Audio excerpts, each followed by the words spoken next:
a uno de los museos latinoamericanos que habíamos comentado para que dé su análisis y su punto de vista. Como la semana pasada hubo este problemita con la conexión, yo no quisiera seguir adelante sin antes pasar brevemente algunos de los museos que les quería mostrar el miércoles pasado.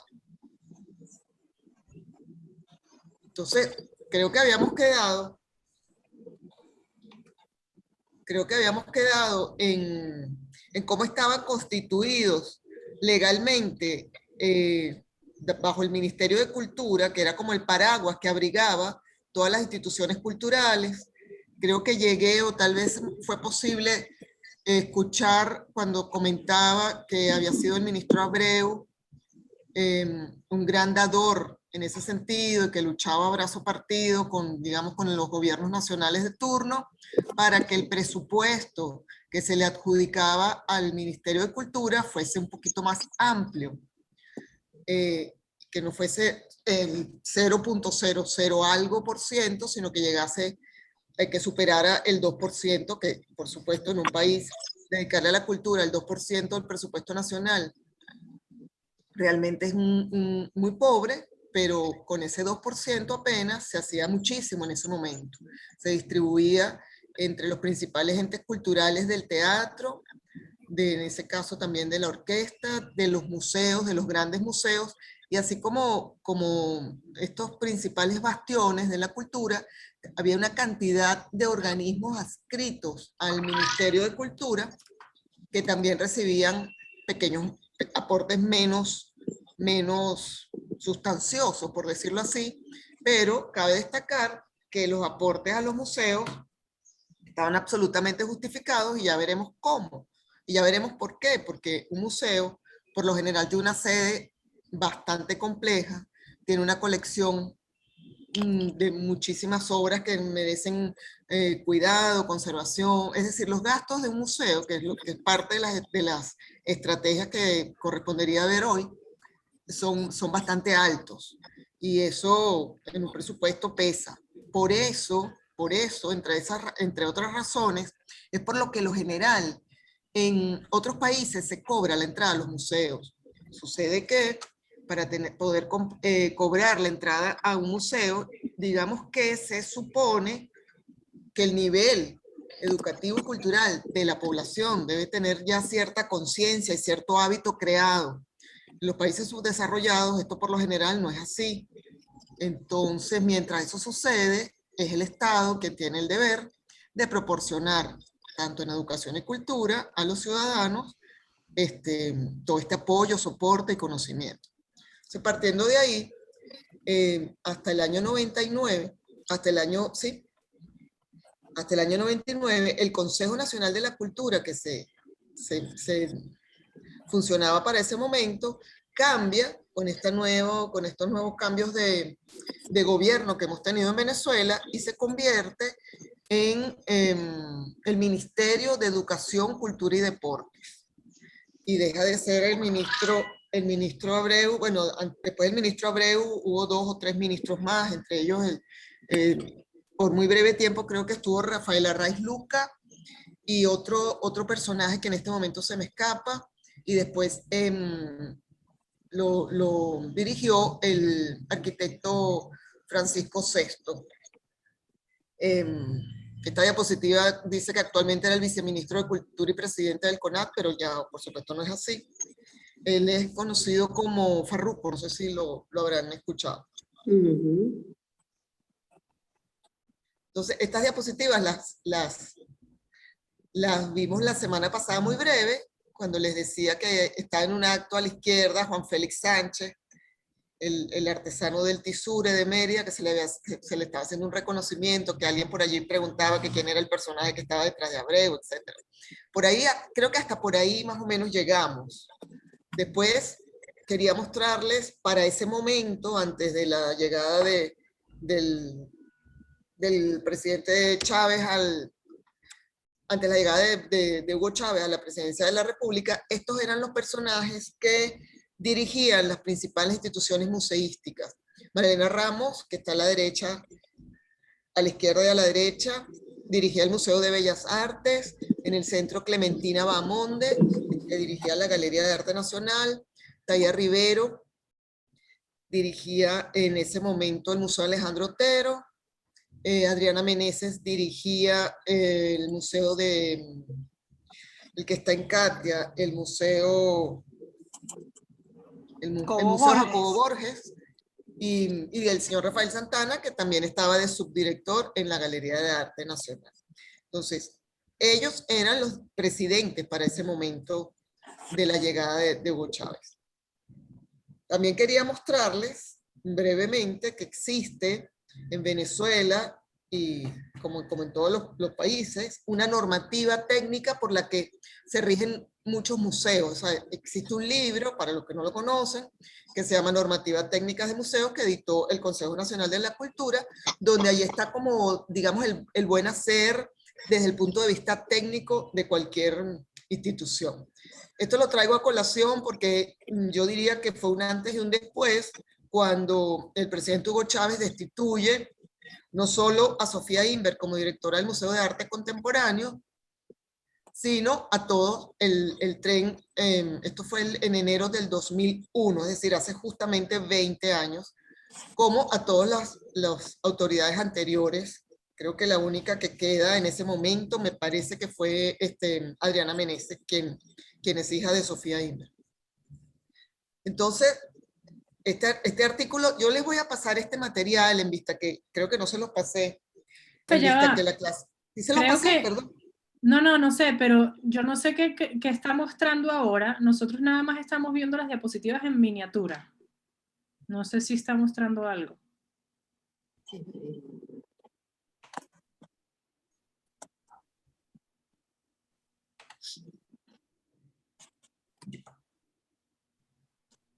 Las diapositivas en miniatura. Sí, es lo que estamos viendo, o sea, estamos viendo tu pantalla y las diapositivas que tienes seleccionadas, pero están todas en chiquitico, en miniatura. No, debe ser que abrí varios archivos a la vez y estoy dándole al que no es, perdón. No es que estamos viendo la carpeta abierta, pues, no estamos viendo archivos. Sí. Sino por ejemplo, en este momento estás viendo que estoy en el cursor en la diapositiva 7. Exactamente. Sí. Ok.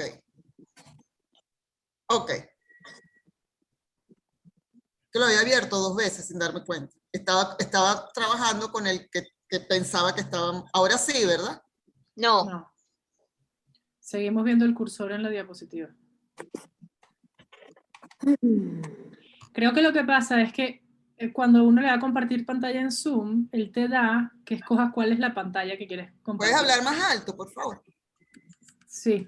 Que cuando estás en Zoom, le das a compartir pantalla, te dice cuál pantalla quieres compartir. Entonces la pantalla de la carpeta es distinta a la pantalla que sea vista previa, por ejemplo. No sé cuál es el programa que...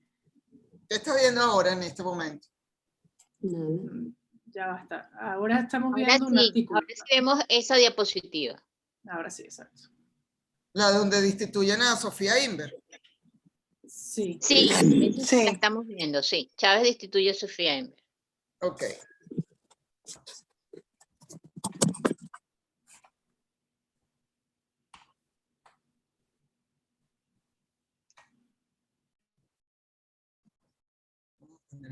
Arriba, ok. Ok, de todas maneras, lo que teníamos anteriores era la portada del catálogo, los personajes que eran los directores de museo, Marilena Ramos, Clementina Bahamonde, Taya Rivero, Adriana Meneses, y aquí estamos con lo de Sofía Inver, que les decía en este momento que este material se los voy a enviar para que lo tengan. Es más que todo a nivel informativo, ¿no?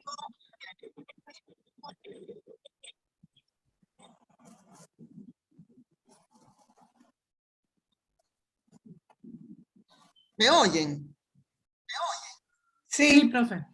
Ok, les agradezco de verdad porque como tenemos ciertos problemas, que me digan cualquier cosita. Seguimos por aquí, les contaba lo del CONAC,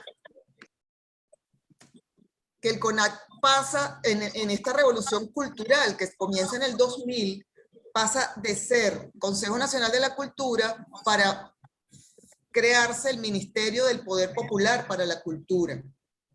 De hecho, cambia de logo, cambia de imagen, se eliminan toda un poco, de alguna manera, la autonomía de algunas instituciones, incluido el nivel gráfico, se eliminan los logos que identificaban a todas las instituciones culturales y se crea un único logo, que es este que está a la derecha, que es el Ministerio del Poder Popular para la Cultura. Estas nuevas políticas culturales tienen estas líneas de acción, plantean estas nuevas líneas de acción, que era descentralizar la política y los recursos que habían estado, según el criterio de las nuevas autoridades, demasiado concentrado en Caracas, democratizar la gerencia cultural. Estos son los planteamientos de la nueva visión cultural de hace 20 años para acá. Y masificar la acción cultural. ¿Ok? Entonces, se crea la Fundación de Museos Nacionales y se trata de unificar. Es decir, cada museo tiene su perfil, antes de esto, cada museo estaba dedicado al estudio de unas colecciones en particular. Voy a bajar un poquito la luz.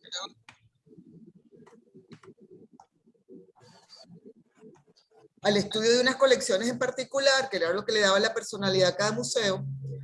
Tenía sus sedes propias, etcétera, etcétera, y a partir de ese momento, entonces se decide crear como una gran base de colección, es decir, todas las colecciones de todos los museos pasan a formar parte de esta Fundación de Museos Nacionales y el manejo gerencial, por decirlo de alguna manera, trata o intenta ser único para todas las instituciones culturales, es decir, es como si cada museo se le desdibujara un poco su misión principal.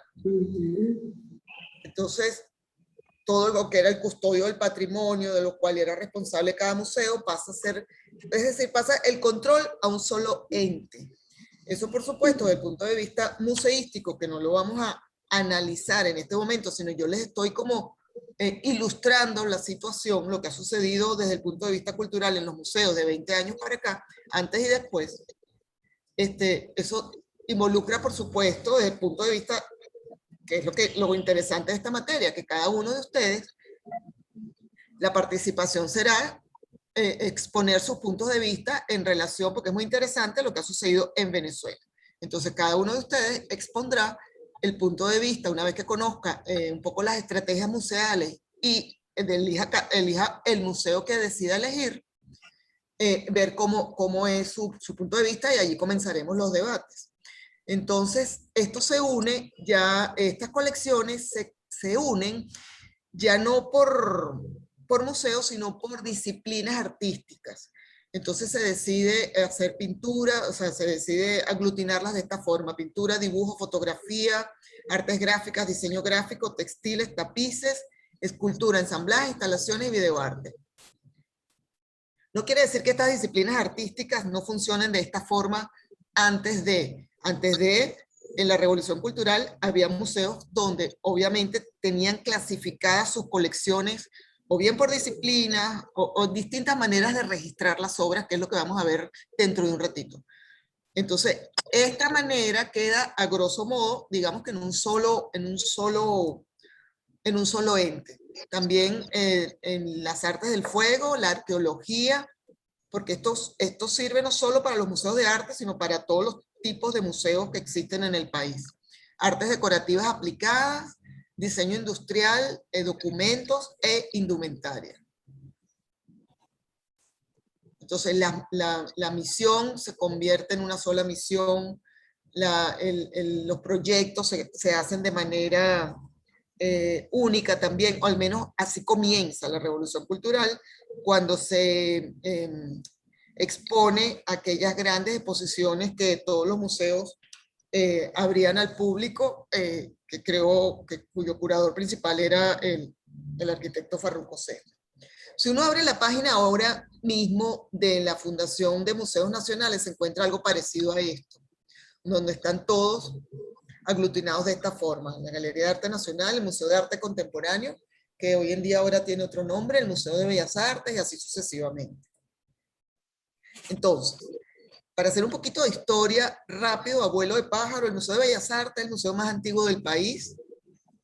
Dentro de la Organización de Estados Iberoamericanos, en esta página, para la educación, la ciencia y la cultura, él está registrado como Museo de Bellas Artes de Caracas.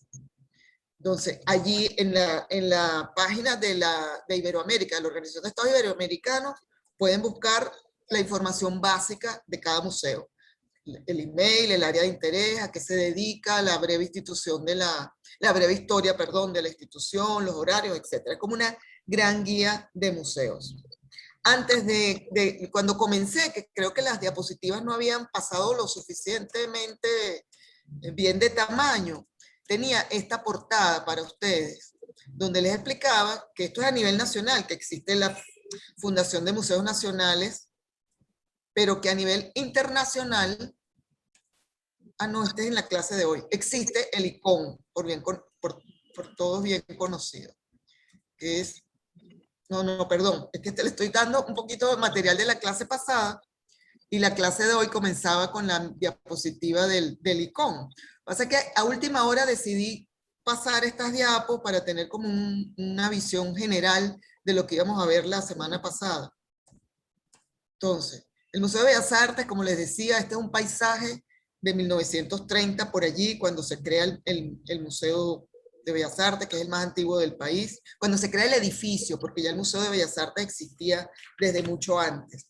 Y lo crea el arquitecto Carlos Raúl Villanueva, por todos ampliamente conocido, y les quería mostrar algunos croquis de los primeros bocetos del Museo de Bellas Artes, donde aquí vemos lo que era antiguamente la Galería de Arte Nacional, que ahora hoy en día vuelve a ser el Museo de Bellas Artes, donde no existía el edificio.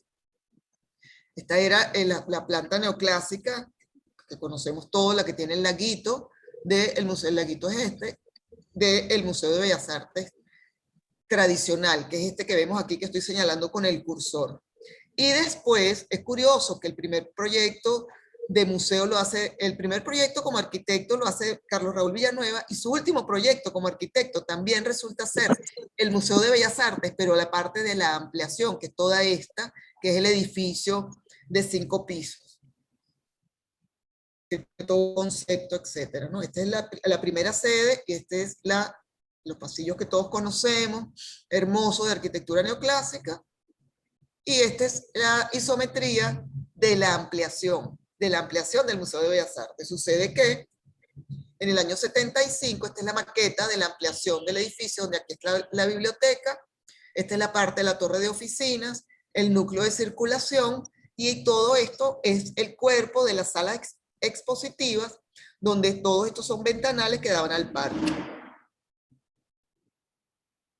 Este es la ampliación del Museo de Bellas Artes, pero que hoy funciona ambos edificios en una sola institución. Al fin, digamos que tiene sentido el proyecto original del arquitecto Villanueva. Esto es prensa del momento, cuando se crea y se estrena el nuevo edificio del Museo de Bellas Artes de 5 pisos, que lo inaugura el doctor Herrera Campín. Creo que tengo aquí, bueno, ya les paso. Y el Museo de Bellas Artes tiene datos curiosos, tiene una colección, en este momento debe ser un poquito más amplia tal vez para el momento.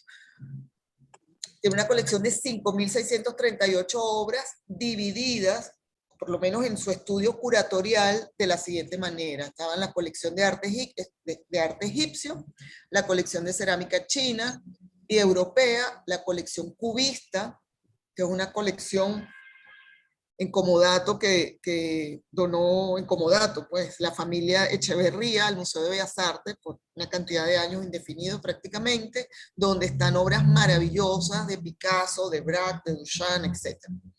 La colección de arte europeo medieval y moderno, que es una verdadera joya, la colección de arte latinoamericano del siglo XX, la colección de arte contemporáneo europeo y norteamericano, la colección de grabado venezolano, europeo y americano, la colección de dibujo y la colección de fotografía y artes aplicadas. Aparte de todo el jardín de escultura que existe en el museo para los que lo conocen, de grandes artistas modernos. Ok, estos son algunos, este es el catálogo, en la portada del catálogo de cubismo que les hablaba que es una maravilla del Museo de Bellas Artes. Esta es una obra que se encuentra en el Jardín de Esculturas, hacia la parte que vecina al Parque de los Caobos, de Domenico Casasanta.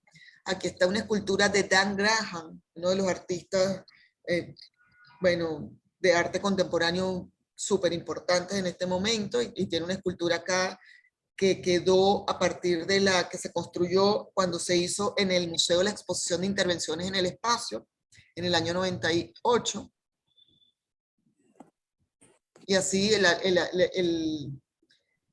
obra de Alejandro Otero, que se construyó también hace unos 20 años, Pomodoro.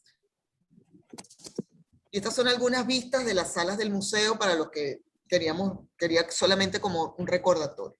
También quería comentarles algo muy importante, que así sería un poco el empuje que tenía Venezuela en los años 50, 60, que el mismísimo Niemeyer proyectó un museo de arte moderno para Caracas, en Colinas de Bellomonte. Esta es la maqueta y la propuesta. En el año 55 tuvo un encargo de Gustavo Ferrero Tamayo, y Niemeyer proyectó este proyecto, valga la redundancia. Esto quedó así, esto quedó como una gran idea, y lamentablemente no se construyó. Fue el año en que cae la dictadura de Pérez Jiménez, y luego todo quedó. De luego vino otra historia en el país. Aquí está el plano donde, aquí está el lugar donde estaba previsto la instalación de ese museo. Y algunos croquis de Niemeyer de cómo iba a ser el proyecto museístico.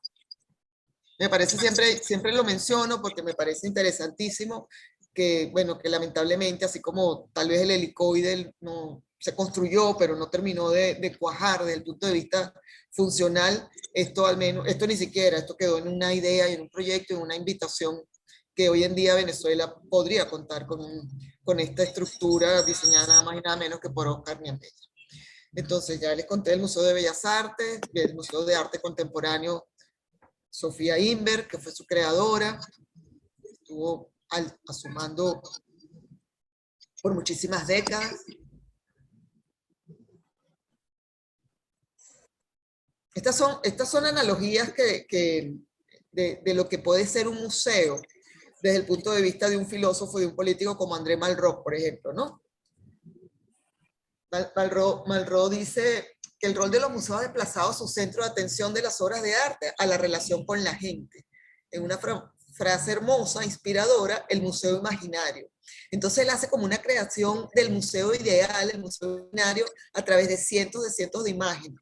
Entonces esto es como una analogía que yo también les traigo, porque es interesante para cuando vayamos a hacer el ejercicio, que la próxima clase les comienzo a mostrar los proyectos anteriores de otros semestres, todo lo que se puede imaginar y todo lo que podríamos pensar que puede conformar un museo. Entonces, por eso siempre traigo esta diapositiva para tenerla allí como en la nube, ¿no? Pendiente. Luego el Museo de Arte Contemporáneo de Caracas, que lo inauguró Caldera. También arriba está cuando se inaugura el Museo Jesús Soto. Es el nivel de instituciones museísticas antes de. Esta es la exposición de Vasarely, hay unas obras de Bacon, estos son espacios del museo. Luego también tenemos la Galería de Arte Nacional. Yo no les cuento demasiado porque esto lo consiguen ustedes, además el material museístico está presente, está en internet, pero es imperativo mostrar cuáles eran los principales, o cuáles son los principales museos en el país. La Galería de Arte Nacional, que hoy en día ya no funciona en esta sede, sino funciona hacia la Estación de Bellas Artes, entre donde está el Parque Central y la Avenida México. Pero la Galería de Arte Nacional es un museo sumamente importante porque recoge su colección obras de lo más contemporáneo del Arte Venezolano. La Galería de Arte Nacional hoy funciona en este espacio, que creo que todos lo deben conocer, que está entre la Avenida México y la Avenida Lecuna, perdón, y la Avenida Lecuna. Que tiene dentro de sus obras más clásicas, icónicas, Francisco Miranda en la Carraca, etc. Tiene obras también como la de Meyer Weissman.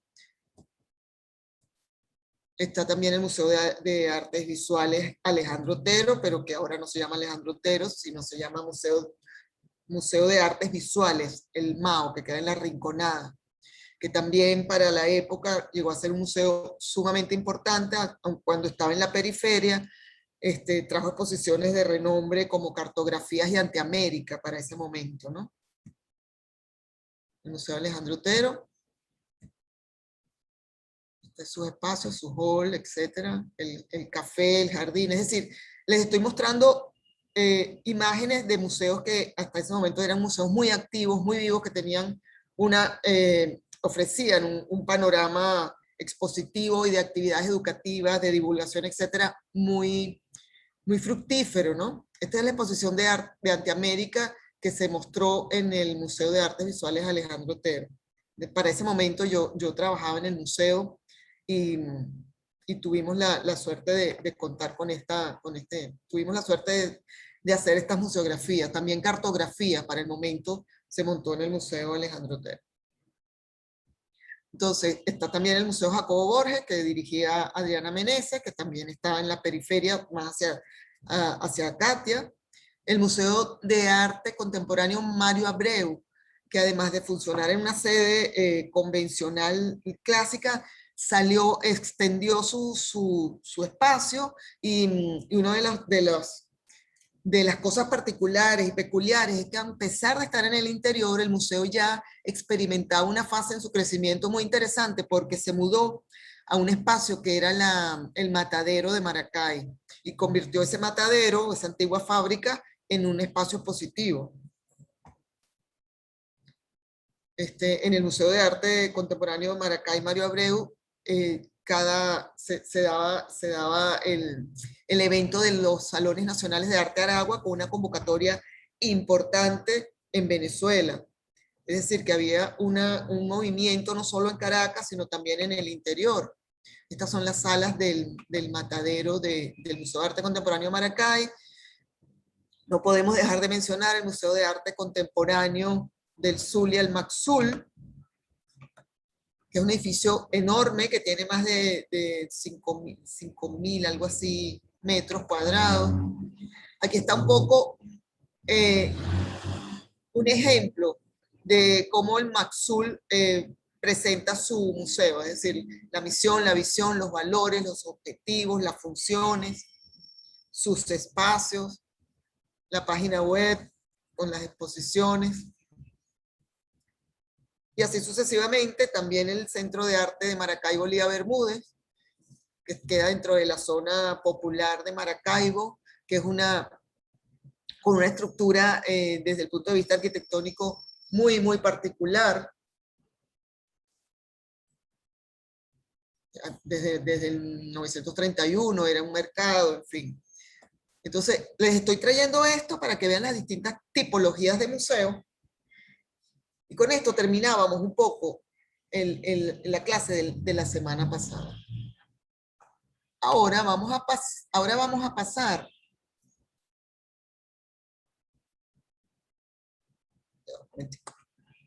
si quieren comentar algo, lo pueden hacer mientras yo cambio de... Una pregunta, Matilde, y por ejemplo los Ateneos, porque yo antes me acuerdo que íbamos al Ateneo de Valencia a ver siempre unas exposiciones anuales, no me acuerdo de qué, pero que era como algo importante, como de jóvenes artistas. Esos no Sí, entran. eso era cuando te comentaba de las instituciones menores, que estoy hablando de los principales, porque recuerda que esta materia es proyectos museológicos. Y los Ateneos eran entes menores, pues, pero también por supuesto tenía el salón de ¿cómo se llamaba? El salón del Ateneo de Valencia. Exacto, a ese yo fui varios años. Sí, estrategias Lo museales. montaban muy bien esas exposiciones. No, lo que realmente a mí me da, Elisa, lo que me da es una nostalgia, porque realmente uno creció en esos museos y en esos ateneos. Así es, así Me da es. una nostalgia. Además de que trabajé en el Museo de Bellas Artes y era como una pasión. Sí, es verdad que comentaste que trabajabas antes en museo, ¿cierto? Entonces, fíjense, ahorita les pasé rapidito esto y vamos a entrar en la parte de las estrategias. De las estrategias, es decir, casi como decimos hoy en día el by the book, lo que debería ser un museo o lo que las actividades principales de un museo. Entonces, dentro de las estrategias museales, que es lo que vamos a analizar en este curso, las principales funciones y roles convencionales del museo son 1, 2, 3, 4, 5, por decir las principales 8 de las que están acá. Investigar, registrar, coleccionar, conservar, exponer, difundir, mantener y publicar. Más o menos son estas las funciones principales. Dentro de publicar, porque podríamos plantearnos la pregunta, ¿dónde queda la parte educativa? La parte educativa es intrínseca a cualquiera de estas, porque, por ejemplo, en la parte de investigación, y no todos los museos necesariamente tienen o desarrollan todas estas funciones, sobre todo hoy en día, donde el aparato museo ha ido mutando tanto, ¿no? Entonces hay museos, vamos a ver que hay museos donde el departamento de investigación no existe. Puede que lo hacen a través de un tercero o contratan investigadores para realizar una exposición interna, intramuros, pero los curadores o los investigadores no forman parte del staff del museo. Los museos convencionales, por lo general, tienen un departamento de investigación, tienen un departamento de registro, dentro de la colección, el acto de coleccionar o la actividad de coleccionar está ligada directamente a la parte de investigación, porque son ellos los que de una u otra forma determinan hacia dónde va la colección del museo de acuerdo a su perfil.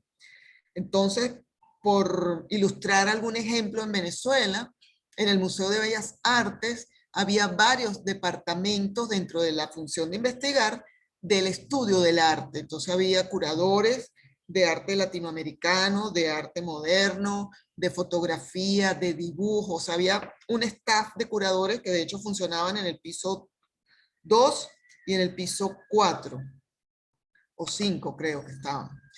Entonces, digamos que podríamos dividir a grosso modo en 4 funciones principales la estructura de un museo.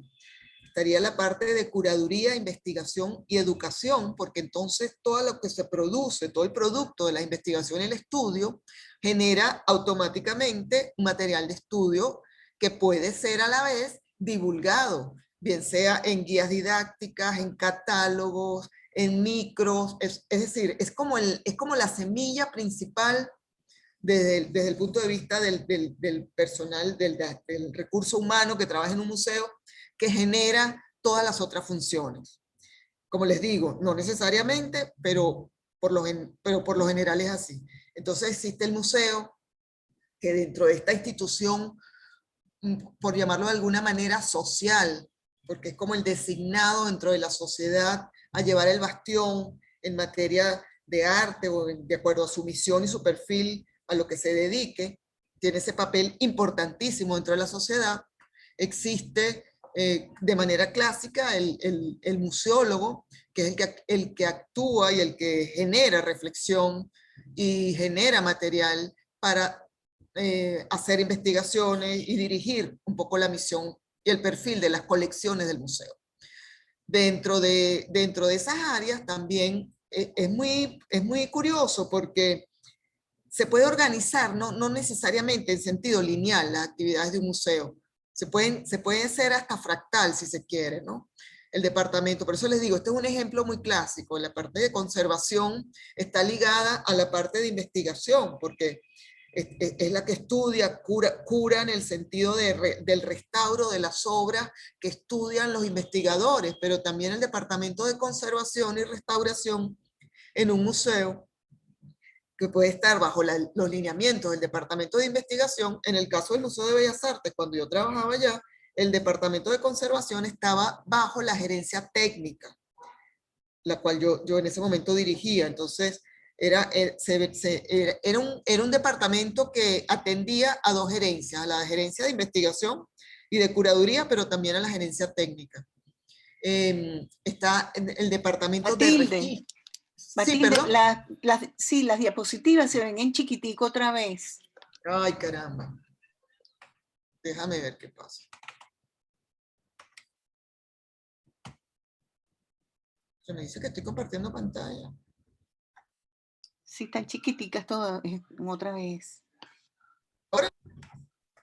¿Y ahora? No. ¿Qué pasará? ¿Qué será que estoy haciendo mal yo? Ya, dame un segundo.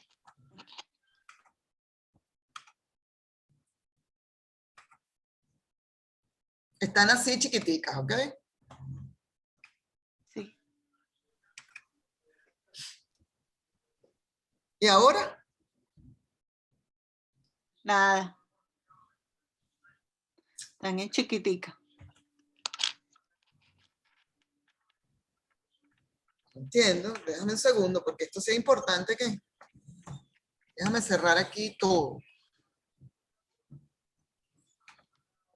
Compartir pantalla. Me voy aquí.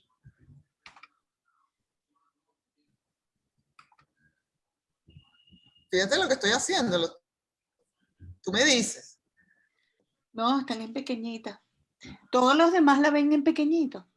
Sí. Mm. Sí, Sí, pequeñito. pequeñitos. Pero ¿quién me ayuda a ver qué es lo que tengo que hacer aquí? Al momento de abrir una Le doy diapositiva, hay que... compartir pantalla. Exacto. Compartir pantalla. Me busco el archivo que tengo que compartir la pantalla. Y se comparte la pantalla de vista previa o el programa que no sé cómo se llamará, donde se ven en grande, no la carpeta donde están en miniatura.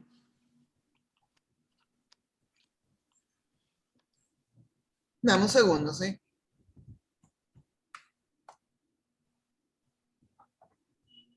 Compartir pantalla.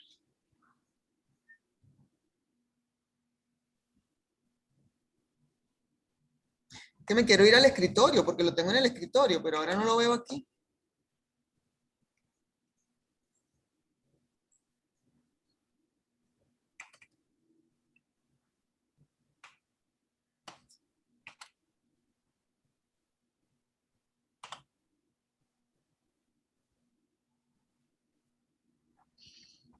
Dame un segundito.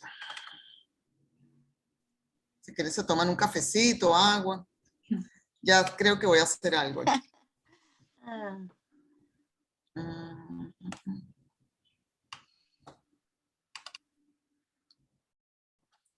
Diplo 2, casos exitosos, Diplo 2.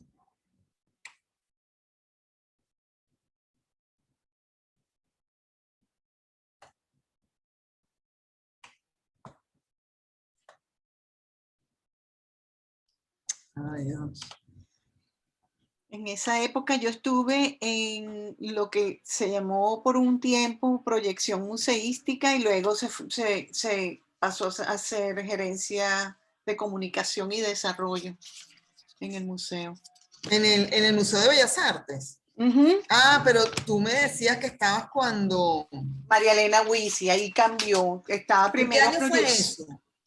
Yo creo que eso fue 2002, 2003, 2001, no, 2001 no, 2002. Cuando hubo la crisis de la gasolina que paró todo, teníamos que hacer colas gigantescas para ir a poner gasolina, hubo una crisis terrible, ya estaba Chávez en el gobierno.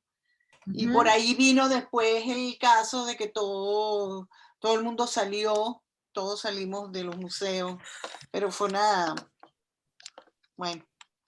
época interesante, pero un poquito ruda. Sí. Oye, de verdad que no sé qué hacer. Un segundito. De verdad que no sé qué hacer. Socorro, aquí. Pero igual, pero antes sí las vimos bien. Sí, es que no entiendo, de verdad. No entiendo por qué Bueno, no aparecen aquí. quizás salte completamente y te vuelves a meter en el... Sí, sí, voy a hacer eso. Sí.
Desea compartir.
Ok, creo que ahora estamos bien, ¿no?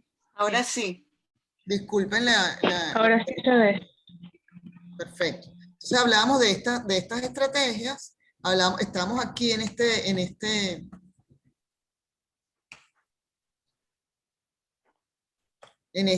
esta rueda que tiene como un poco las partes de cómo funcionan algunos departamentos que pueden interactuar, es decir, pueden estar separados, pero uno depende mucho de otro, es como un organismo vivo. Entonces, después de la conservación que les hablaba, que en algunos casos está muy ligada a la parte de investigación y curaduría, también está ligada a la parte técnica, porque justamente, o cuando un museo adquiere obras, tiene que pasar por la parte de investigación, de conservación e inmediatamente hacerle el registro, que es la ficha técnica, como la cédula de identidad o el pasaporte de la obra. El departamento de registro, que es un trabajo que la mayoría de las personas no se imagina lo minucioso que es un departamento de registro. Vamos a ver algunos ejemplos de fichas técnicas y de cómo se hace el registro en un museo. Y también están, a grosso modo, como grandes áreas, la parte luego que se hace todo esto de la investigación, la exposición, la exhibición de obras, la parte de cómo entonces comunicarlas, exhibirlas y gestionarlas. Eso como cuatro grandes brazos de lo que es un organismo llamado museo. Entonces, dentro de la parte de investigación, hablando de un proyecto museográfico ya como si lo aterrizáramos. Una de las cosas que yo quería mostrarles, esta es la última diapositiva. Hablando de un proyecto museográfico, es decir, el proyecto estaría listo desde el punto de vista del guión museológico, que es la parte que de acuerdo al ICON, al Instituto, el Consejo Nacional Internacional de Museos, determina que son las dos principales funciones teóricas o los dos principales brazos de un museo, la parte museológica y la parte museográfica. Es decir, la parte museológica, toda la parte que obedece a la investigación y el estudio de las obras, de los objetos que forman parte de las colecciones del museo, donde se generan las exposiciones y todo el material que el museo decide hacer a partir de esos objetos, y luego la parte museográfica, que es la manera operativa y de diseño y producción de la colocación de esos objetos en el espacio. Es decir, eso obedece a la parte más técnica y gráfica, si se quiere, museográfica. Entonces, partiendo de esas dos situaciones que se dan dentro del museo, tenemos en el montaje de exposiciones todo lo que implica las decisiones. Es que esta es la parte, esta es la parte esta es la parte de la, ustedes me van a matar hoy a mí. Esta es la parte de la segunda etapa de las estrategias museísticas. Primero tengo que contarles las estrategias teóricas y para luego entrar en la parte práctica. ¿De acuerdo? Sí. Sí, sí, sí. Me lo comí. Diplo 2. Estrategias museales. Estamos aquí. No, este no es.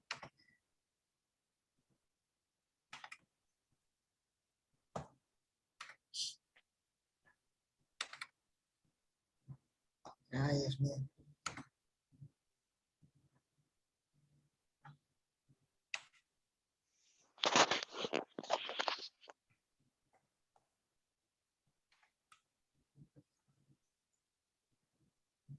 Esta es la parte del montaje de las exposiciones y yo quiero ver la parte del registro.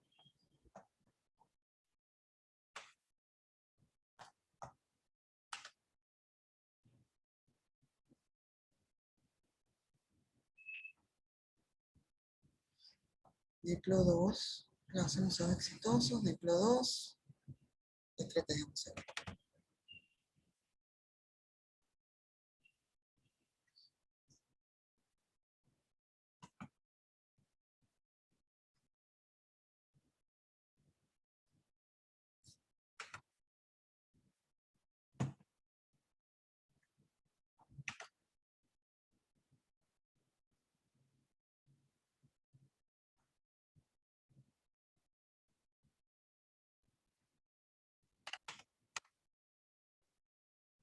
¿Me pueden decir que están viendo en pantalla, por favor, y me disculpan?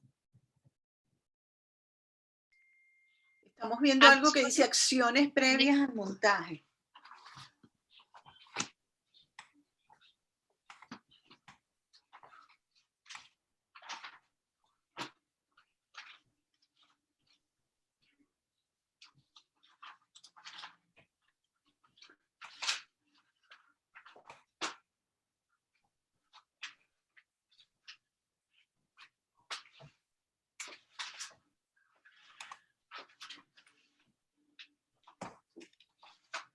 Esta es la que necesito. Sí, esa es la segunda parte de las estrategias, y la primera que quería mostrarles era esta. Esta sí están viendo lo del icón. ¿Están viendo la del icón? Perdón. Sí. Ok, disculpen nuevamente. Entonces les comentaba lo de los brazos, que según el icón existe la parte de la museología y la museografía. La museología como la ciencia del museo que estudia la historia y la razón de ser de los museos y su función social, y la museografía con la ciencia que tiene que ver más con la arquitectura y el orden de los objetos en el espacio. Entonces, dicho esto, y me perdonan, pero es que les tengo que contar luego al final de la clase algo para que me entiendan.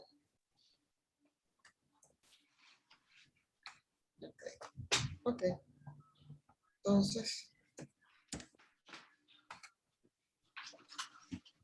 Entonces, lo que les comentaba hace un rato del museo, de su misión, etcétera, todo eso confluye en una estructura que por lo general está contenida dentro de un edificio, que obedece a una planta física que tiene tres puntos importantes.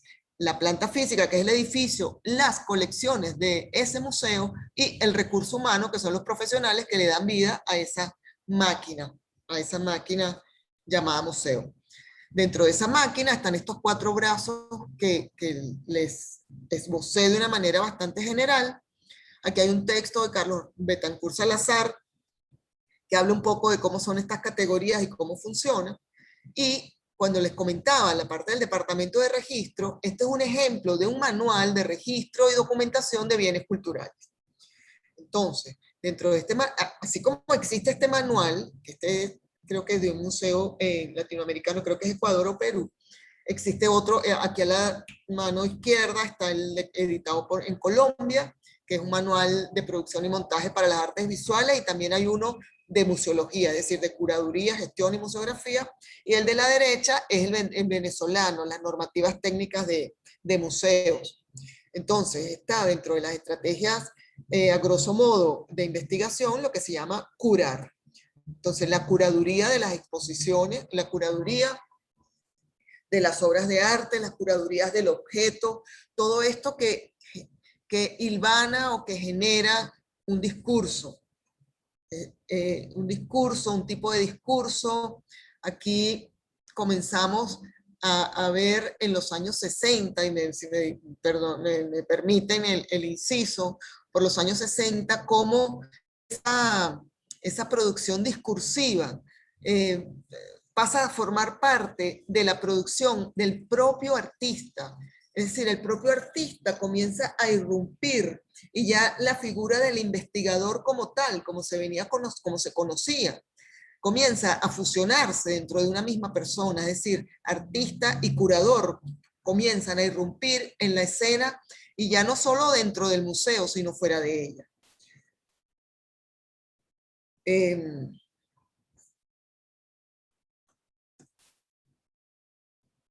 Como dice José Roca, que es un curador adjunto a la Tate Modern, en los años 70 más o menos, a partir de allí, que surgen también en el panorama artístico unos curadores que pasan a ser como me permiten el término, unas estrellas de la curaduría, como Harald Sidman y Walter Hoppe, por nombrar apenas 2 o 3, que se convierte, como dice este artículo de prensa, que fue la obra maestra, dicen que su obra maestra fue la Documenta de Kassel, la Documenta 5. La Documenta es el encuentro artístico de arte contemporáneo más importante, o está considerado, si no el que más, de los más, importantes como referencia del arte mundial. Entonces, este curador,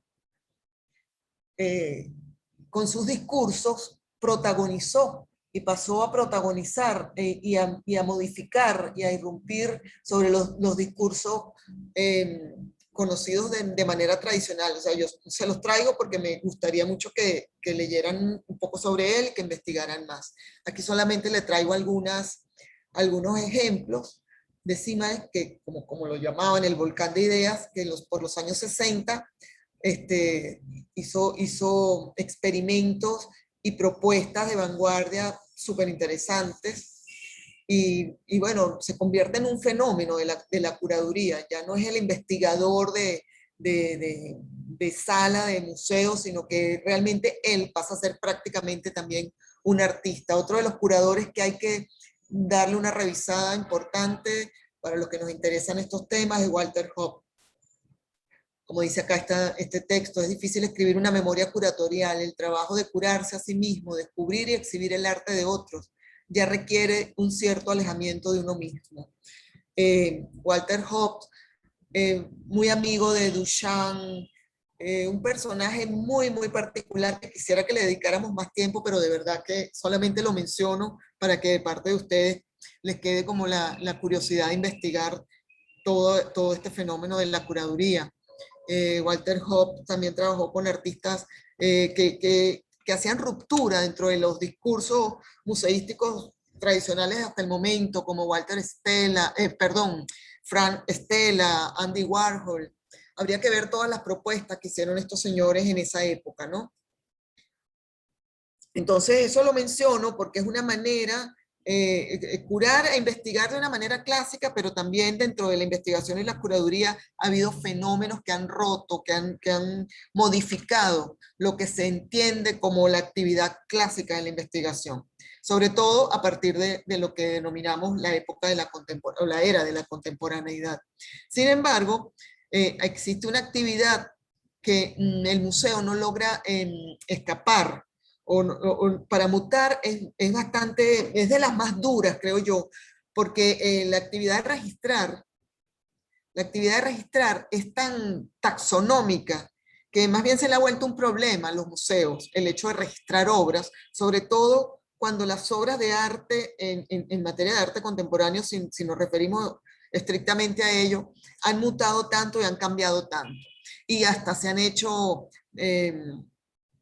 invisibles, inmateriales. Entonces, en el momento de registrar, en el momento de legalizar, en los museos internamente se crean muchas dudas y muchas diatribas de cómo vamos a registrar este o este otro objeto o esta obra de arte. Por ejemplo, la que les mostraba hace un rato, que era el rancho de Meyer Weissman, o objetos que terminan siendo efímeros, las obras de arte efímeras.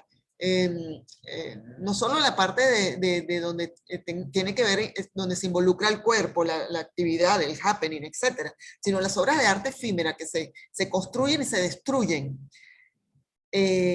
y que solamente puede quedar de pronto un video o a veces no. En el momento de registrar para la colección del museo es verdaderamente una de las actividades del museo más complicadas. Es un dolor de cabeza para los profesionales del registro, porque ya la participación y las colecciones de los museos, las obras de algunos artistas dejan de ser objetuales para hacer otra cosa. Entonces ya el hecho de registrar de manera tradicional, como registrar una pintura, una escultura, un objeto, termina siendo complicado. Estos son formatos, por eso les digo que es de las actividades del museo obligatorias, pero muy, muy áridas, encuentro yo, o muy, muy exhaustivas, porque hay que hacer todo un orden que corresponde al número de inventario, a la identificación, al año, a qué colección pertenece, a qué género, a qué material, o sea, es complicado. Aquí, por ejemplo, hay unas fichas de un registro de fotografía, de numismática, de objetos compuestos, de contenedores, muebles, vestuario. Estoy pasando rápido, ¿no? para que vean un poco la complejidad de la cosa. Entonces, por ejemplo, aquí donde dice ejemplos de tipología, Museo de Bellas Artes, esculturas, pinturas, grabados, museos históricos, esto es según el ICON y según el deber ser. Museos históricos, artes decorativas, entonces contempla artes decorativas, artes textiles, objetos históricos, numismática. Si lo haces por colección, la colección de X persona o de X familia o de X, por materiales. También puedes hacerlo por medidas, objetos bidimensionales con marco o sin marco, tridimensionales, impresos, etcétera, medallas, vestuario. Puedes hacerlo por técnicas, puedes registrar por técnicas o puedes registrarlo a la vez por todas. Entonces, claro, hoy en día hay unos software muy desarrollados, pero es una tarea exhaustiva, es casi que un programador tecnológico. Dibujo, pintura, escultura, grabado, tipo de objeto. Para acompañar al registro hay que hacer unas vistas, unas fotografías del objeto, y en este caso, por ejemplo, para las vasijas, desde arriba, desde abajo, vista lateral. O sea, es todo lo que lleva una cédula de identidad de una obra de arte. En este caso, del Museo Histórico Nacional de Chile, hay unas actas de ingreso, acta de egreso también, que tienen que ser llenadas, porque cada vez que esta obra sale del museo, tienen que estar también, tiene un costo de seguro. Estos son ejemplos de actas de devoluciones, de acta interna de movimiento de colecciones, porque a veces un objeto dentro del mismo museo sale de un departamento para otro, entonces hay que ubicar en ese momento dónde está, bajo custodia de quién. Es decir, es todo un mundo interno que pocos imaginan, ¿no? Todo el jaleo que esto lleva. Estos son ejemplos de fichas y de descripciones infinitas. Esto solamente para que tengan idea de las fichas técnicas a grosso modo. Luego está la parte de la conservación, que tiene un departamento, el museo por lo general, que tienen colecciones importantes y colecciones estipuladas y que tienen bajo custodia y que tienen el deber de cuidar ese patrimonio, tienen un departamento de conservación y restauro. En Venezuela casi todos los museos tienen un departamento de conservación y restauración, con profesionales calificadísimos dedicados al restauro de las distintas disciplinas. Por lo general, en los museos hay conservadores de pintura, de esculturas, de fotografía, y ahí en los museos más grandes, museos como el Louvre, por ejemplo, tienen conservadores de textiles, de cerámica, en fin. Para el tema del arte contemporáneo, justamente, la parte de conservación comienza a ser una actividad de las más particulares, porque hay el entender la conservación bajo el cuidado, cuando una obra de arte está concebida justamente para ser destruida, comienza a ser paradójico para las funciones clásicas del museo. Por eso les muestro primero las actividades del deber ser del museo, del registro, de la conservación, de la investigación, incluso del montaje, que era el material que estaba mostrándole anteriormente, que viene después de este. Pero el arte contemporáneo ha puesto en dificultades al museo, porque muchas de sus obras y de los artistas plantean ya dentro de lo objetual, aunque no sean efímeras, situaciones innovadoras en el momento, si lo vemos bajo la óptica del registro clásico. Es decir, ya comenzamos a no ser dentro de las disciplinas artísticas, como a no entrar de manera fácil, es decir, la planilla no se llena tan fácil, por llamarlo así, ¿no? Es decir, hay obras que comienzan a ser pintura, pero que también son esculturas, pero que podría ser instalaciones, y dentro de esa instalación a lo mejor hay un video. Entonces, en el momento de registrar esa obra, en el momento de hacer el documento legal, comienza a ser complicado o complejo. Por ejemplo, esto que les digo, que les menciono, lo ilustra muy bien una obra del Museo de Bellas Artes, que es una obra que se llama Narcisos, que es una obra que cuando, es decir, es prácticamente efímera y en el momento de que se va a la bóveda a guardar, termina guardando solamente como unas bateas, ¿no? Estas bateas blancas de agua que tienen el dibujo de Oscar Muñoz con grafito de lápiz, es el, con el que escribimos. Son unos narcisos que él plantea su imagen, la imagen de él, la fotografía de él, hecha con grafito flotando sobre el agua, sobre las bañeras estas, las cajas estas contienen agua, y dentro del agua, en la superficie, se encuentra el grafito. Esto lo traigo porque me parece un ejemplo muy curioso. Ese grafito, con el tiempo de que dura la exposición, va cayendo al agua, o sea, al fondo de la batea. Y termina al final de la exposición, otra vez, es una obra efímera, ya no es nada, ya es grafito, ya dejó de ser lo que, ya dejó de cumplir la misión en el momento que se exhibía la obra, ¿me sigue? Entonces, esto es el resultado del registro de esa obra de Oscar Muñoz. En el momento de registrarla, yo se las comento, porque en el momento de registrar, ¿qué es lo que se registra realmente? Se registra una cantidad de objetos que no están siendo, o sea, que son contenedores de la obra efímera, más no la obra como tal. Y el valor que tiene dentro de lo económico también es curioso, porque cuando lees la ficha técnica de una obra como esta, que está en proceso de deformación acá, aquí la ves más, aquí se ve más claro. Cuando lees la ficha técnica, no concuerda con lo que se está mirando en ese momento o se dejó de mirar ya. Yo se lo traigo solo como paradoja y como ejemplo, ¿no? Igual pasa con el rancho de Meyer Weissman. La ficha de registro de esta obra es muy curiosa porque no es la obra como tal, cuando se construye este rancho, cada vez que se rojo por fuera, verde por dentro, cada vez que se va a exponer, sino es la cantidad de bloques de arcilla, la cantidad de muebles, la cantidad de láminas de zinc. Entonces es como curioso leer las fichas técnicas de este tipo de obras. Solo es lo que quiero resaltar. Así como la obra de Marcel Brot. Sí, perdón. ¿Te acuerdas con la exhibición de intervenciones en el espacio que hubo una obra de Terry Smith que fue esa intervención justamente en las paredes del museo? ¿Te acuerdas de esa obra de Terry Smith? Sí, acabo de hablar de esa obra justamente en la clase del sábado, en el otro diplomado. Terry Smith es muy amigo mío.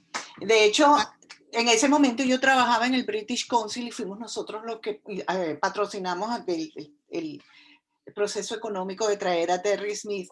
Y Terry Smith me comentaba, porque él es muy efímero, él es muy conceptual y sus obras desaparecen. Y la única obra permanente que él ha hecho en su vida era esa, la del Museo de Bellas Artes. Sí, bueno, que por cierto, cuando después llega esta revolución cultural, y qué chévere que lo mencionas, a los años esa obra que unía el pasillo de la Galería de Arte Nacional con el Museo de Bellas Artes, que era la continuación de la... Yo estaba allí, yo estaba en intervenciones en el espacio del Museo de Bellas Artes en ese momento. Claro. Se tapó con drywall. Una obra de Terry Smith, nada más y nada menos. De hecho, en este momento, yo no sabría decirte, no sé si alguien lo sabe, qué pasó con la obra de Terry Smith. Habían dos intervenciones, la del pasillo y una afuera en el jardín. Él hizo 3 obras en el Museo de Bellas Artes. 3 obras, sí. Sí, la del taller de educación. La del taller de educación, exacto. Que esculpió una puerta, esculpió una parte arriba de la puerta y la de las columnas, tienes toda la razón.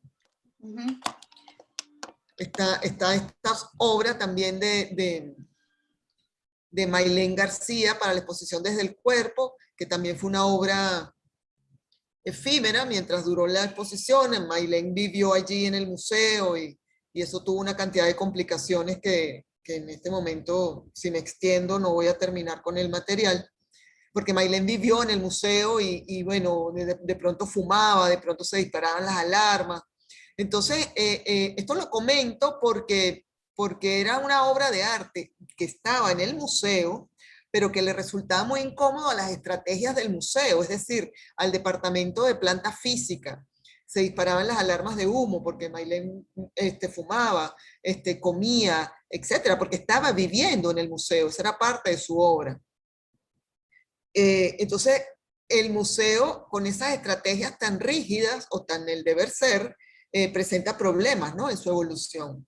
Otra de las ambientaciones que quería comentarles era eso, que, por ejemplo, este tipo de obra, la de Meyer Weissman, la de Marcel Broder, todas las que son ambientaciones para la actividad registro, es muy curioso, es digno de análisis. Revisar las fichas técnicas, revisar los documentos legales, el valor de las obras, cuánto cuesta, pero cuánto cuesta qué, cuánto cuesta en el momento que se arma, cuánto cuesta el registro, o cuánto cuesta el video. Es muy interesante este tema desde el punto de vista interno museístico. La ambientación de Sophie Cole, por ejemplo, que hizo en el Museo de Arte de Bogotá. Esto tiene una historia muy particular y creo que los que cursaron el año pasado conmigo el diplomado donde se veía el espacio para exhibir arte conocen de esta obra. Los performances, que este es un ejemplo de Tania Bruguera. En fin, en el momento de registrar es curioso. Otra de las actividades, luego de la conservación, de la investigación, del registro, si lo hacemos en línea cronológica de actividad, podríamos decir que es la actividad de exponer, es decir, la exposición de los objetos en el espacio. Y eso ha variado bastante, es decir, de exponer obras en la pared de manera clásica, con el rótulo, la propia iluminación, la iluminación adecuada, etcétera, hemos ido cambiando y el arte contemporáneo ha sido uno de los principales, los artistas de arte contemporáneo, por decirlo, han sido uno de los principales responsables en esta obligatoria modificación o obligatoria flexibilización de parte del museo hacia su respuesta, es decir, o a la relación que tiene el artista con el espacio. Estas son un ejemplo de una obra de Sildo Meireles, la de la Coca-Cola, y de Mauricio Catelán, la del caballo. Entonces, esta de las obras en la exposición, que es preciso ver para sentir, este eslogan me gustaba mucho, porque yo creo que si nos flexibilizamos un poquito, es decir, nos acomodamos un poco al espíritu de los tiempos, tendríamos que ver ya los objetos y los planteamientos artísticos ya no tan de librito, sino más atendiendo a lo que exigen los artistas. Entonces, por ejemplo, esta exposición que se presentó en el Museo Serralves hace unos años, del Partido de los Autónomos, era muy curioso porque ellos planteaban incluso el museo, ellos planteaban el museo de la estrategia moderna. Es decir, todas las estrategias que estamos conversando de manera muy rápida hoy, este grupo del Partido de los Autónomos planteaba crear el museo de las nuevas estrategias, por llamarlo así, ¿no? El museo de las estrategias modernas. Y entonces esta exposición era justamente lo que exponían, eran las estrategias del museo. Entonces es muy curioso. Entonces tenía todo las distintas formas de exhibir las nuevas estrategias de un nuevo museo. ¿Sí? O sea, ya el objeto no es el objeto como tal, sino el museo, el objeto es la estrategia. Como que la serpiente que se muerde la cola, ¿no? Esta es parte de la exposición del Museo de las Estrategias que ellos planteaban. Eso lo pueden buscar en internet. De todas maneras, como yo siento que estoy en deuda con ustedes porque han sido un poco accidentadas estas clases, les voy a enviar este material. Esta es otro tipo de exposición más local que se hizo aquí hace poco en el Centro Cultural Chacao, de Xiomara Jiménez. Fue bastante efímera. Y aquí estamos como, bueno, en el proceso de montaje. Aquí estamos divirtiéndonos mucho en el montaje. Pero son exposiciones mucho más ligeras, mucho, no es un museo, no es un museo como el Museo de Arte Contemporáneo, es un centro de arte cultural que es una propuesta muy crítica ante una situación país. No se trataba de exhibir las obras como podría verse en cualquier museo de arte contemporáneo o moderno, sino un planteamiento más cuestionador. Aquí estamos hablando ya de otro tipo de obras, no estoy yendo a la profundidad, sino simplemente mostrando las infinitas posibilidades de mostrar obras en el espacio. Hoy en día las podemos ver incluso por internet, incluso por Instagram, en las redes. Entonces las maneras de exhibir han cambiado muchísimo. Muchísimo. Ay, aquí creo que se me quedó. Creo que aquí como que llegué ya. Creo que llegué a la última parte de esta exposición.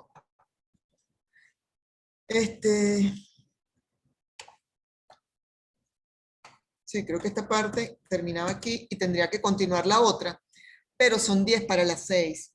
Y yo quería conversar con ustedes. Después de esta parte, claro, aquí le estamos dando entrada a la parte, a las otras estrategias que las veremos en la clase próxima, que son las estrategias del montaje museográfico como tal y de las publicaciones del museo, para luego entrar en materia de parte de ustedes, ¿sí? Entonces, para la evaluación, ¿me oyen, verdad? ¿Me oyen? Sí, te escuchamos. Ok, chévere. Entonces, vamos a dejar la clase de hoy hasta aquí con las estrategias de investigación, conservación, registro y apenas una abreboca de lo que es la exposición. Es decir, vimos como la parte a grosso modo museológica y ya la próxima clase vamos a entrar en lo que es la parte del montaje museográfico como tal, en las estrategias del montaje museográfico. Estas últimas fueron solamente como una abreboca, ¿no? Y porque yo quisiera que nos pusiéramos un poquito más en sintonía y al día con la evaluación la actividad 2, para no confundirnos, para no seguir adelante y confundirnos luego.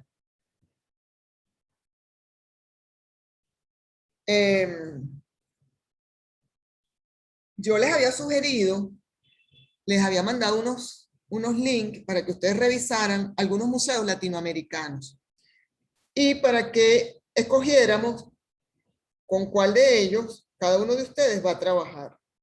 Entonces, estoy por aquí atenta y ustedes me pueden ir diciendo con cuál museo van a trabajar, que ya sería entonces no para la próxima clase, las exposiciones, sino para el siguiente miércoles. Es decir, porque no hemos terminado la clase de estrategias museísticas. Entonces vamos a ver con qué museos van a trabajar para comenzar a exponer en una breve exposición de unos 10 minutos, que no sería ya para el miércoles 5, sino para el miércoles 12 de mayo, tomen nota porfa, igual yo se los hago llegar por el grupo, para el 12 de mayo ver quiénes y qué museos nos van a presentar. Entonces yo me quedo calladita por acá y estos 7 minutos que quedan de clase o 10 minutos, nos ponemos en orden, ¿de acuerdo? Matilde, yo puedo trabajar con el Museo de Arte Contemporáneo de Buenos Aires. Ok, el MACBA. Marili, ajá. Por eso, el MACBA. Ok, chévere. Ok, Argentina ya está en la lista. O sea, ya tomaron Argentina. Bueno, si quieren vamos subiendo de Argentina, ya que estamos tan al sur. Argentina también tenía el Museo de Arte Latinoamericano, o sea, que se queda libre, pues. Sí, vamos a ver, porque la intención es cubrir el territorio a grandes zancadas de acuerdo a lo que yo les dije, ¿no? O sea, Ecuador, Brasil, Argentina, Colombia, Venezuela, México, Cuba, las bienales. Entonces, ya tomaron Argentina, Marily va a trabajar Argentina, el MACBA. ¿Quién va a trabajar Brasil? Yo quiero alguno de Brasil, pero no sé cuál. Está el Museo de Arte Moderno y el Museo de Arte Contemporáneo de Sao Paulo. O puedes hacer una breve síntesis de ambos también. Ah, Está la bueno. Bienal de Sao Paulo, pero la Bienal yo puedo hablar de ella, pero tengo el tema de las bienales pendientes. Bueno, yo me A mí quedo. a mí me gustaría de Colombia. Ya, un Pero momentico no porque no sé. los logro ver. Ok. Fabiola, ¿tú quieres Brasil? Sí, ¿Cuál? en Ambos. Sao Paulo. En principio Sao Paulo, voy a ver. Ok, ok, chévere. Entonces, Sí, me sigue. De Brasil está la Bienal de Ecuador, pero yo lo puedo hablar también. Está Colombia, Venezuela. ¿Cuál es el de Colombia que pusiste? Es que no he tenido tiempo de revisar El Museo de Arte Contemporáneo. Ok, ese. ¿Quién va a tomar el Museo de Arte de Colombia? Elizabeth. Elizabeth, sí. Ok, ok. Colombia. Está México, está... En la lista en los de México está el Jumex. Sí, Sí, yo podría trabajar el Museo Jumex. ¿quién? Marco Jiménez. Ah, es que no te veo, Marco, disculpa. Marco el Jumex. Ok, Ajá. perfecto. Argentina, Brasil, Colombia, México. Del listado, Mariana, ¿estás por ahí? Aquí estoy, aquí estoy. Yo pensaba en el Malva, pero si ya tomaron Argentina, pues estoy esperando a ver cuál otro puede ser. Sí, están las bienales también, Mariana. Está la Bienal de Cuenca, la Bienal de Sao Paulo, que es súper interesante, y la Bienal de La Habana. Chéverísimo, yo puedo trabajar la Bienal de La Habana. pero entonces, profe, o sea, ¿es bienal o es museo o qué es la cosa? O sea, yo puedo ¿Perdona? trabajar la Bienal de Sao Paulo, la puedo trabajar, ¿no? Pero usted había dicho... La Bienal es un tema súper interesante porque muchas veces, por ejemplo, la Bienal de Cuenca se hace en las ciudades, o sea, se hace extramuros. La Bienal de La Habana también, y la Bienal de La Habana ha presentado unas polémicas interesantes. O sea, cuando nos acercamos a las bienales, le sugiero, Marian, si quisieras agregar la Bienal de La Habana, también la de Cuenca o la de Sao Paulo, sería chévere. Chéverísimo, buenísimo, yo puedo tratar eso. Ok. Sí, entonces es exponer y que entre todos ayudarnos entre todos a tener un panorama más general de lo que está haciendo el arte latinoamericano en el continente.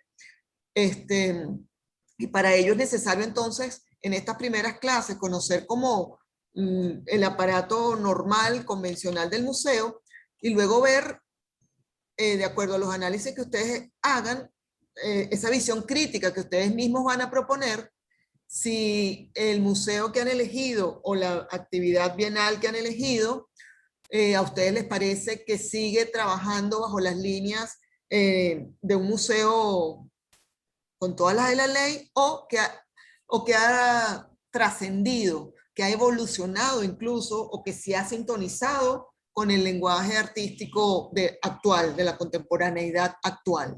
Entonces allí es interesante. Eso está bien por lo pronto, porque después la próxima clase seguimos con los que faltan, porque ya entonces tenemos, tomen nota porfa, yo se los hago llegar, Marily, Fabiola, Elizabeth, Marco y Marianne expondrían el 12 de mayo el MACBA, Brasil no sabemos todavía si el Museo de Sao Paulo. No, profe, tan pronto. Me va a dar una patatús. No, el 12 de mayo, son 10 minutos, no es mucho, no es una hora, es 10 minutos. Okay. Que se pueden convertir en 12, y, ¿verdad, Marian? Que a veces se convierten en 15.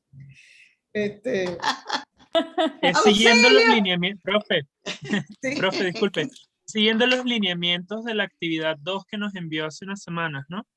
Sí, exacto. La misión, visión y todo eso, sí, vale. Sí, exacto. Y hoy, dentro de un ratito, apenas termine esta clase, les envío la actividad 3. Perfecto. Que es muy sencillita, muy sencillita. Entonces, Marily, Fabiola, Elizabeth, Marco y Marian el 12 de mayo, o sea que todavía les quedan 15 días para hacer su exposición. Y por otro lado, hablarles también que yo quisiera que nos ayudáramos entre todos a ver cómo será este proyecto de grupo online. Yo, como les dije al principio, eso iba a ser un reto, pero ya abrimos la semana próxima con no se los mando porque eso de verdad sí no se los puedo mandar, pero lo vamos a ver aquí, el proyecto presentado el curso pasado. El modelo de museo, por llamarlo de alguna manera, porque de museo tenía algunas cosas. El modelo de museo que presentó el grupo el año pasado, donde cada uno, el ejercicio consiste en que cada uno, de acuerdo a las estrategias, una vez vistas las estrategias, cada uno de ustedes o varios de ustedes asumen un rol, o sea, asumen un rol, digamos, de participación en la creación de este nuevo organismo de grupo. Es decir, ustedes van a crear una nueva institución. Puede ser virtual, puede ser física, etc. Y van a hacer, a grosso modo, unos lineamientos. Entonces, cada uno, de acuerdo a sus intereses, va a proponer ideas para la creación de este nuevo organismo que vamos a hacer entre todos. El del año pasado se llamó N. No recuerdo las siglas que significaba, pero creo que quedó un proyecto bastante interesante. Ellos buscaron como sede, no necesariamente tiene que tener una sede física, pero ellos eligieron la sede de la Escuela de Enfermeras de Caracas, que está en Cebucán. Entonces se consiguieron los planos y en base a eso hicieron un modelo físico, pero que funcionaba bastante a distancia. Era como una cosa amorfa dentro de la museología, o sea, no era un museo, ni tampoco era un centro cultural, era otra figura. Entonces es interesante que lo vean, la próxima clase lo vemos y vemos las estrategias, terminamos con las estrategias museográficas que yo le voy a dar y comenzamos a iniciar ese proyecto, porque yo creo que si usted siente que se va a complicar mucho, vemos qué vuelta le damos.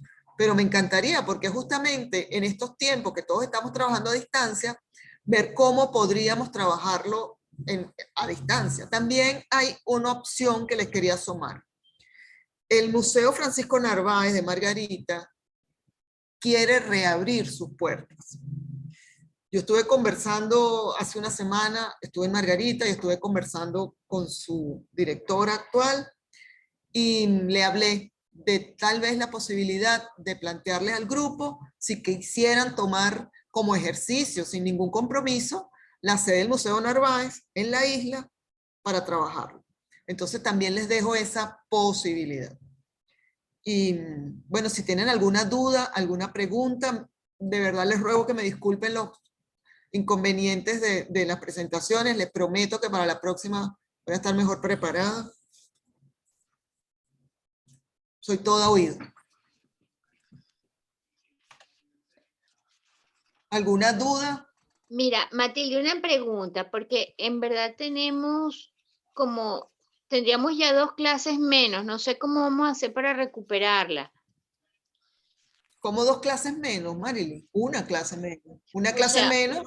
No, fíjate, tenemos no 2 clases menos. Una clase pasada que tuvimos problemas con la internet y que se trataba de los casos exitosos de museos venezolanos, donde además está la parte de investigación de ustedes que tendrían que conocer un poco más de los museos venezolanos y que hoy brevemente hicimos un paneo de lo que era el Museo de Bellas Artes, la Galería de Arte Nacional. Son 3 clases que llevamos. Llevamos 3 clases, son 10 y llevamos 3. Y la respecto al clase último, no, pero hay una clase que tú te fuiste de viaje, no sé si esa la integramos con las otras o la vamos a recuperar. Ajá, esta es la 4ª semana. No, esta es la tercera, creo que es la No, tercera, ¿no? yo he tenido con ustedes Esta es 3 la- encuentros. no, 3 clases creo. Sí. La primera, Aquí no, esta es la cuarta cuatro semana. clases. Esta es la cuarta semana. Esta es la cuarta semana. semana. La cuarta semana, pero la tercera clase. Fíjate, Marily, fíjate lo que sucede. Ajá.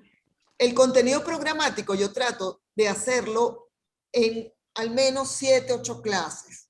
¿Por qué? Porque hay 2 sesiones donde el debate se vuelve tan interesante justamente revisando el proyecto que yo hablo del proyecto de grupo, que son las 2 últimas clases hacia un nuevo modelo museal, que por lo general se llevan 2 clases, revisando y conversando entre todos sobre este nuevo proyecto que ustedes van a plantear.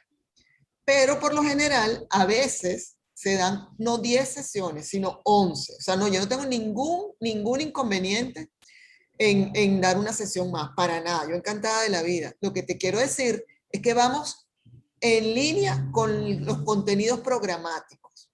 O sea, vamos a ver todo lo que está en el programa. ¿Ok? ¿Ok?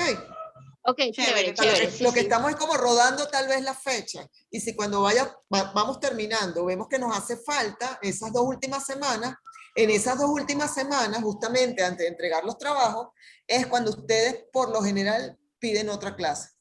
O sea, por eso yo no me preocupo, porque los contenidos programáticos se van dando tal cual, porque son importantes para los trabajos individuales y el colectivo. ¿De acuerdo? Entonces no te preocupes que esa clase, si Ok. hace falta, por supuesto que te la damos en esas 2 últimas semanas.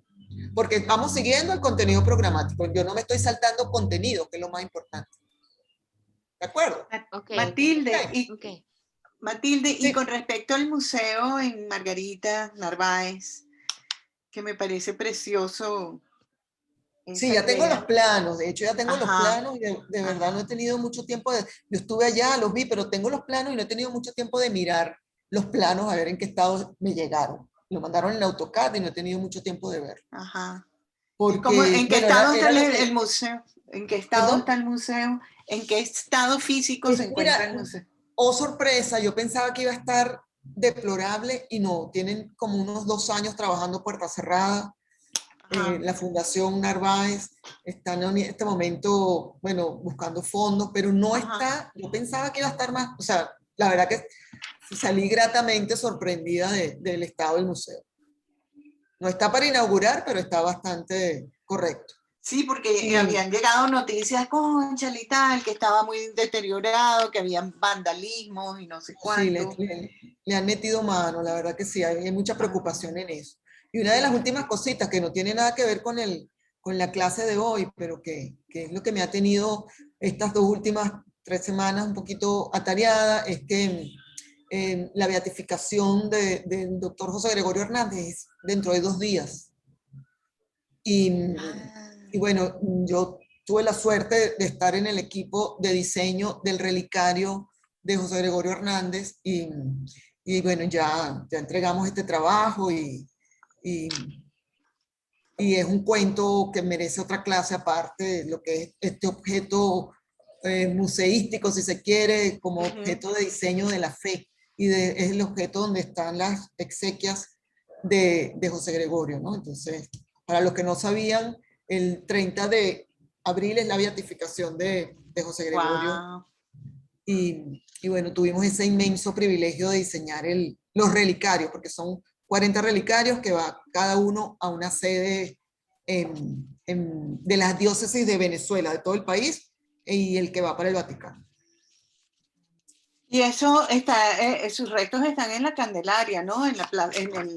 No, ya José Gregorio, sí, claro, en la Candelaria, pero ya fue exhumado y parte de todo ese proceso, Oh, okay. Bueno, todo ese proceso forense ya ha sido registrado y lo que te digo, en cada relicario va un pedacito, por Da un llamarlo así, pedacito. Ajá. pedacito de José Gregorio Hernández y la semana pasada estuvimos manipulando las tecas, que son los objetos que van dentro de los relicarios y cada teca tiene un pedacito, que yo no llegué a tocar la teca, el pedacito de hueso, por llamarlo así, sino la parte, la parte de la teca que ya está encriptada dentro de un objeto y ese objeto es el que se insertó dentro del relicario.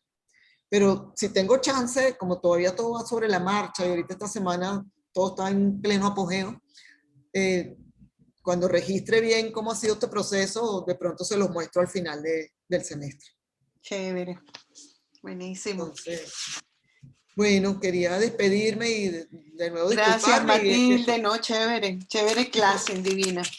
Ok, entonces bueno, hasta el próximo miércoles. Que la pasen muy bien. Gracias. Cuídense Chao, mucho. chicos. Bye. Chao. Gracias, Cuídense feliz mucho. tarde. Chao. Gracias a todos. Hasta luego. Bye. Bye.